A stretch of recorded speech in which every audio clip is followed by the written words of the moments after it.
Sports reflects life. आणि जशी लाईफमध्ये कोणतीही अंडरडॉग स्टोरी सेलिब्रेट केली जाते, तशीच स्पोर्ट्समध्ये सुद्धा नेहमी अंडरडॉग स्टोरी ही सेलिब्रेट केली जाते. आणि कालची स्पेन वर्सेस केप वर्डेची मॅच ही तीच अंडरडॉग स्टोरी होती. फिफा वर्ल्ड रँकिंगमधली नंबर 2 ची टीम आणि युरोपियन चॅम्पियन यांच्या विरुद्ध केप वर्डे कोणताही रिझल्ट आणेल याची कोणालाच अपेक्षा नव्हती. फुटबॉलमध्ये अटॅक वर्सेस डिफेन्स ही डिबेट नेहमी होत राहते.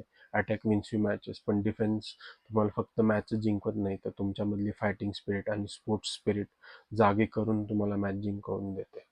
आणि काल केप वर्डेने तेच केलं. स्पेनने 75% पोझिशन ठेवून केप वर्डेवर पूर्ण मॅचमध्ये अटॅक केला, पण केप वर्डेच्या गोलकीपर सोबतच इतर प्लेयर्सनी सुद्धा डिफेन्सिव्ह वर्क करून पूर्ण मॅचमध्ये स्पेनच्या अटॅकला उत्तर दिले.